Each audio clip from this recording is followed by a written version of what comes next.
Hello everyone and welcome to Hill Street. Today's story is How I Survived by Avoiding Horror Movie Tropes by Signed Sealed Delivered. If you end up enjoying this story, please leave a like. And if you enjoy hearing stories from me, please subscribe and become a resident of Hill Street and let me know how I'm doing in the comments. And I just want to say thank you to all the residents. I really appreciate you. And thank you for your kind words about my broken foot. I really do appreciate all of you, and it means a lot to me. I'm going to be changing the schedule of how often I post. I'm going to post every other day. It's going to be a Monday, Wednesday, Friday, Sunday. So I'm going to tone it down to 4 days out of a 7-day week. I hope everyone is okay with that. Let me know what your opinions are in the comments, and if that would be alright, or if that's not enough. Now, let's get to this nightmare. I counted down the seconds to midnight, nervously rearranging the fruits on the table. As the numbers on the clock flicked to 0, the footsteps started up again. They didn't start the way other footsteps I heard usually did. Faint sounds from the end of the corridor, getting gradually louder as they neared my door, then fading away as whoever it was passed. These footsteps began each night directly outside my door, as if someone materialized there that would go back and forth before my door. Steady, rhythmic steps that lasted for a couple of minutes, 2 minutes and 51 seconds to be exact. The first time it happened, I had timidly looked out the peephole to check who it was. I remembered the cold wobble that sprouted in the pit of my stomach when I saw an empty corridor outside. Yet, the footsteps continued. Subsequently, I'd made it a point to ignore the footsteps. I had watched enough horror shows to know that one should never go out to check when you hear suspicious sounds outside. In fact, I had decided right then that I would avoid any horror movie tropes and rely on acting completely opposite of what any victim in horror films would do. I started to try to sleep earlier to ignore the footsteps, but never could. I ended up lying in bed, closing my eyes tightly, yet still hearing the faint sounds of steps outside.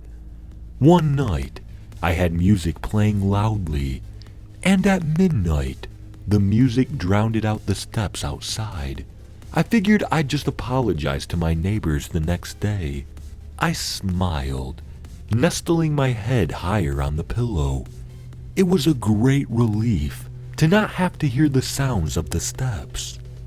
I didn't realize how stressed I'd been by them. A minute of bliss passed as I basked in the music. Then loud knocks tore through my peace. I shot up in bed, heart pounding. It was probably just the neighbors, I reassured myself. They were probably knocking to get me to turn down the music. I stopped the music and waited. The knocks continued. I waited for someone to call my name or say anything, prayed that someone would. My neighbors and I were pretty close, so they definitely would say something if I didn't come to the door. There was no sound. The knocks were getting more insistent, louder. Perhaps the knocks would wake others up, and they'd come. The knocks stopped, but before I could breathe a sigh of relief, the sound of keys jangled outside. I heard a key inserted into the front door, and jiggling sounds. Then the loud click of the lock popping open. My heart lurched and started hammering rapidly. No one else has my house key. I had not hidden any spares outside either. As my fear intensified, time seemed to slow. Suddenly, a sharp clarity cut through everything. numbing my emotions and jolting my brain into action. I had no way out of the apartment other than the front door. My windows had grills on them. I had a wooden katana hanging on the wall right outside my bedroom door. I had knives in the kitchen, but those were too far. I wouldn't be able to make it there and back before whoever it was got in. I sprung out of bed and burst out of my bedroom, heading straight for the wooden katana. I grabbed it off the wall, spotted the vase on the counter, and grabbed it too. As I sprung around to sprint back to my bedroom, the front door swung open. I heard someone enter, the footsteps thudding in, but there was no one there. I could feel my terror begin to rise up and spill into the cold, clean sphere that had enveloped my mind in the past few seconds. I rushed into the bedroom and slammed the door shut, twisted the lock in place. I grabbed my phone off the nightstand and dialed the police. There was another mistake in horror movies. People not calling the police for some silly reason or another. I didn't care if the police thought I was crazy. I just needed them to come. The operator answered. "Someone broke into my apartment. I'm hiding in my bedroom, but I'm not sure how long my door would hold. Please come now. Please." I made sure not to mention anything that would make them doubt the validity of my call. The operator asked me to stay on the line and reassured me that the police were heading over. I put the call on speaker and started looking for anything that could block the door. I didn't make a sound and told the operator not to as well. I had seen enough people scream on horror shows, highlighting their locations and triggering quick ends to their lives. I grabbed the wooden katana in one hand and the vase in another. I frantically recalled all the ways victims died in horror flicks. No hiding in the cupboard, that's for sure. I didn't have a basement or an attic, so that was settled. I wasn't going to ask if it was a prank. I wasn't going to charge towards it. I had stand at the ready, lob the vase at whoever entered, see what happens. If it hit, I'd know that thing could be hit, and I'd jab the person in the throat and eyes with my wooden katana. Then just keep hitting until I was sure the person was out or dead. Then keep hitting. I knew from horror shows that they almost never are truly down for the count, and I wouldn't hover over the person to check for a pulse. I would leap right over and head straight for the door, then run down the stairs. The footsteps neared my bedroom door. Then my door lever went down, but the lock held the door in place. The door juddered as whoever it was tried to open it. The footsteps retreated after a while. I noticed the full-length mirror hanging on the cupboard door behind me. I had to hope that the horror tropes about looking into mirrors did not come true here. But perhaps some other tropes about mirrors may be true. Still tensed, I quickly put down the vase and angled the cupboard door with one hand, such that the mirror was facing the door. I picked up the vase again and stood behind the door, staring at the mirror, ready to strike once whoever it was came into view in the reflection. The footsteps were back. Keys. Again. I couldn't believe it, even if I didn't know where the bedroom keys were. How did this person have it? I put the vase down and held down the lock on the inside so that the key would not turn. But the force outside was too strong. The lock turned despite my desperate grasp. Despite my prayers, the key did not break, and the lock clicked open. I grabbed the vase and slid behind the door as it swung open. I stared at the mirror. There was no one there. Then, a pair pair of eyes appeared in the mirror. Eyes which stared directly at the reflection. They widened, and then the rest of the figure materialized in the mirror.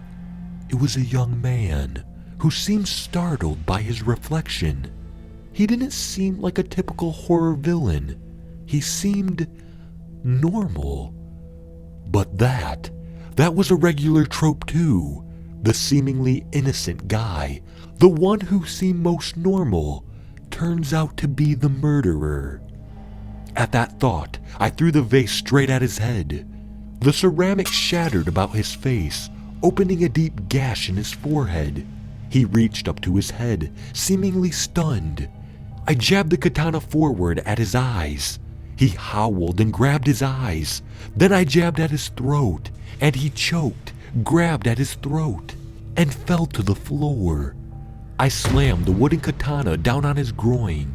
He let out a choked gasp and curled up. Never stop, even when they're down. I knew that from horror movies. I swung the katana wildly, each hit smacking into his head with a loud, sickening thunk. He stopped moving. I hit his head a few more times, just to be safe. Then I leapt over his inert body and ran to the door. In the corridor, I ran straight into the two police officers. I grabbed at them, relieved, and started rambling on about what had happened. They calmed me down and walked towards my apartment, cautioning me to stay outside. They walked in, and I waited in the corridor, shaking. My nerves were catching up with me. I only just noticed the tears dribbling down my cheeks. The police officers came out. "There's no one in your apartment. Are you sure you knocked him out? Is there a back way out?" I stared blankly for a moment, then pushed past them into the apartment. He wasn't there. The police officers asked me a lot of questions. One of them looked impatient and upset. He seemed to think I had made the whole thing up, though he refrained from saying so outright. The lady officer seemed lost in thought. She frowned a lot and looked ill at ease at some points. I repeated what had happened multiple times, and the other officer went off to make a call. It was then that the lady officer spoke up, hesitantly. Well, she paused for a while. "A couple years back, I was here too, at this apartment. I think it was 4 or 5 years ago." She drew a deep breath. "There was a young man who was dead in his apartment. This apartment. His head had been badly beaten, and he died from his injuries." I listened, not comprehending in that moment. "The attacker was never found. There was nothing, no evidence, according to the detectives who worked the case. It was as if the attacker had been in his bedroom without breaking in or leaving a trace, then disappeared after attacking him." I realized what she was trying to tell me. A dark, heavy dread arose in my chest and slowly spread to the pit of my stomach. I was still in denial. Logically, it made no sense.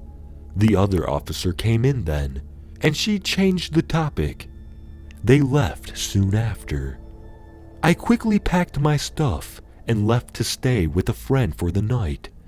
After apologizing for the late-night intrusion, I got comfortable on the couch and took out my phone. I typed in my apartment's name in the search engine, coupled with murder, death, young man. The search result appeared. I hovered my finger over the images tab for what felt like a long time. Then I switched my screen off. I didn't have to know. Victims in horror movies often started their downward spiral with their need to know.